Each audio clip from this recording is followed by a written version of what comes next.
साथियों, सादर नमस्कार। आज मैं आपको अपनी 80वीं कहानी सुनाता हूं, जिसका शीर्षक है कर भला तो हो भला। As you sow shall you reap. कहानी कुछ इस तरह से है कि ग्रामीण परिवेश का एक नवयुवक, काफी मेहनती, स्वस्थ, सकारात्मक भावों से भरपूर, शहर में रोजगार की तलाश में गया। उसकी आर्थिक स्थिति ठीक नहीं थी, अतः वह शहर में रहते हुए एक कमरे में अपना भोजन बनाता।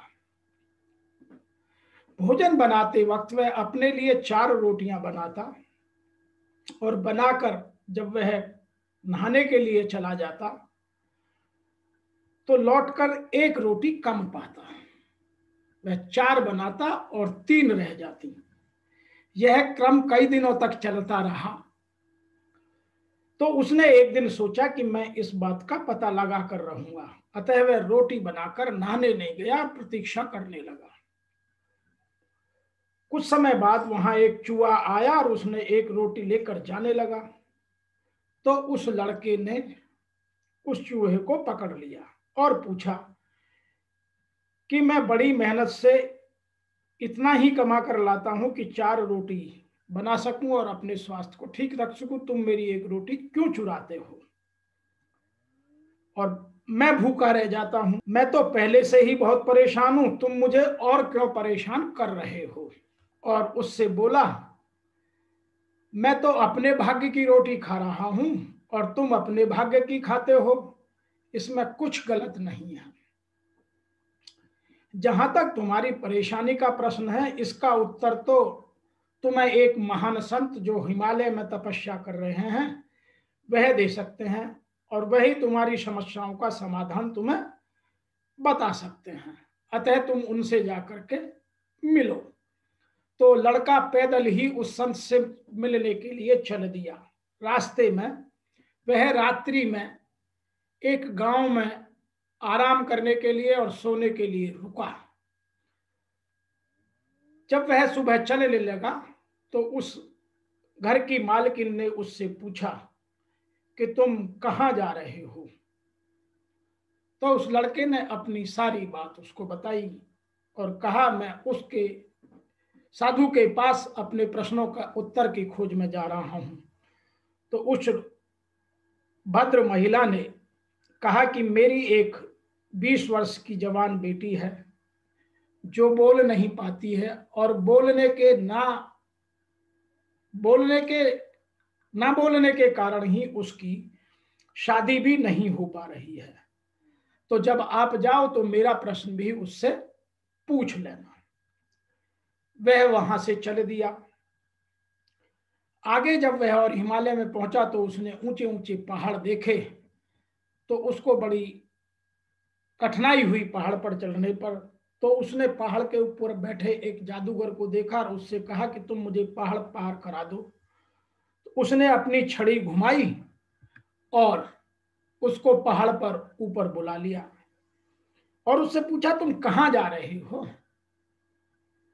तो उसने कहा कि मैं हिमालय की कंदराओं में एक महान संत रहते हैं, उससे मैं अपने प्रश्न का उत्तर पूछने जा रहा हूं। तो उसने कहा कि मेरा भी प्रश्न पूछ लेना, मैं भी यहाँ 1000 वर्ष से बैठ करके यही इंतजार कर रहा हूं कि मुझे स्वर्ग की प्राप्ति कब होगी। उसने कहा, ठीक है, आप मुझे दूसरी तरफ नीचे उतार दीजिए, मैं अवश्य पूछूंगा। यह कहकर वह नीचे उतर गया। कुछ देर चलने के पास उसे एक नदी पड़ी। नदी बहुत विशाल थी, उसमें तीव्र वेग से पानी बह रहा था। तो वह उसे पार करने के लिए सोचने लगा। तभी वहां उसे एक बहुत बड़ा कछुआ नजर आया और उसने उस कछुए से निवेदन किया कि तुम मुझे नदी पार करा दो। कछुआ बड़ा प्रसन्न हुआ। उसने कहा, हाँ, अवश्य पार कराऊंगा। जब कछुआ ने उसे नदी पार कराई तो उसने पूछा कि तुम कहां जा रहे हो? तो उसने कहा कि मैं हिमालय पर जा रहा हूं, वहां एक साधु रहते हैं, मैं उनसे अपने प्रश्न का उत्तर पूछूंगा। तो कछुए ने कहा कि मेरे लिए भी पूछ लेना, मैं भी यहाँ 500 साल से यही काम, इस नदी में इधर से उधर बह रहा हूं और मेरा भी कोई उद्धार नहीं हो रहा है, मैं ड्रैगन बनना चाहता। अगले दिन जब सुबह साधु ने अपने शिष्यों से पूछा कि सब लोग आ गए, तो उन्होंने कहा हाँ सब लोग आ गए। और उन्होंने कहा कि सब लोग आ गए तो मुझसे आज केवल एक व्यक्ति 3 ही प्रश्न पूछ सकता है, मैं केवल आज एक व्यक्ति के 3 प्रश्नों का ही उत्तर दूंगा। तो वह लड़का सोचने लगा कि मेरे पास तो 4 प्रश्न हैं। फिर उसने काफी सोच विचार करके देखा तो उसका प्रश्न उसे लगा कि मेरे पास तो केवल खाने की ही समस्या है, महिला की जवान बेटी है, बोलती नहीं है, उसकी शादी की समस्या है, जादूगर है वह 1000 वर्ष से तपस्या कर रहा है, उसके 1000 वर्ष की तपस्या के प्रश्न को कैसे छोड़ दूं, कछुआ 500 सालों से लोगों को निस्वार्थ इधर से उधर नदी से पार करा रहा है, तो उसके प्रश्न को कैसे छोड़ दूं। तो उसने अपना प्रश्न छोड़ करके बाकी 3 प्रश्नों को साधु से पूछा।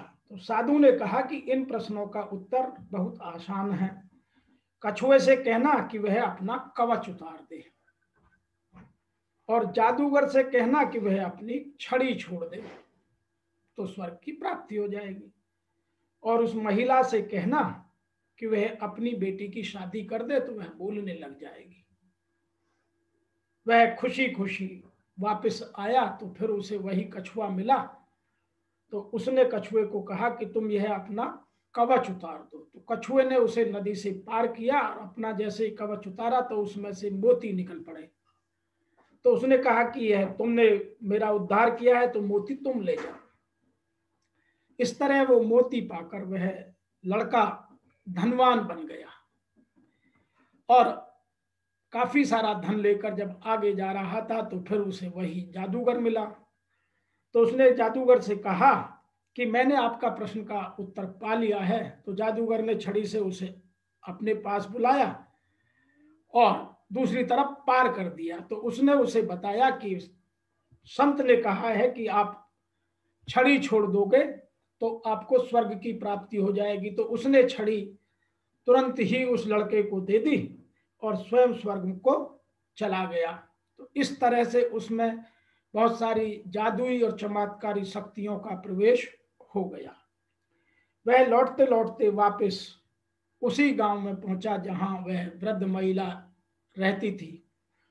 उसने उस वृद्ध महिला को कहा कि साधु ने बताया है कि यदि तुम लड़की की शादी कर दोगे तो वह बोलना शुरू कर देगी।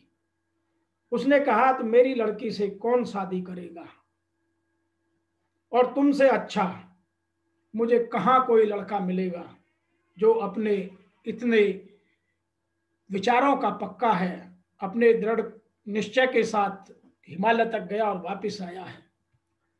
इस तरह उसकी शादी भी हो गई। तो उसको इस यात्रा के दौरान वेल्थ, हेल्थ और प्रॉस्पेरिटी तीनों मिल गई और उसका जीवन बड़ा खुशमय आनंदमय बन गया। इस कहानी से हमें यह 3 शिक्षाएं मिलती हैं कि सबके लिए सोचो और सबका भला करो। नंबर 2, हम जो दूसरों को देते हैं वह हमें लौटकर अवश्य मिलता है।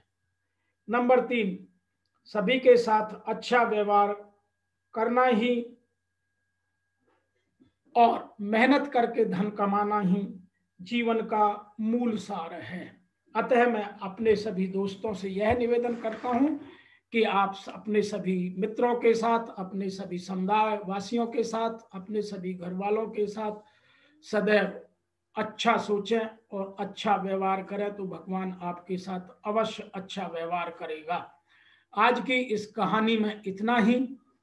फिर मिलते हैं आपसे नई कहानी लेकर के। तब तक के लिए आपका मेरे इस चैनल को सब्सक्राइब करने के लिए, मेरी कहानी को सुनने के लिए और बेल आइकॉन दबाकर यह सुनिश्चित करने के लिए कि मेरी इस तरह की कहानियां सबसे पहले आपको मिलें। आपका सादर धन्यवाद।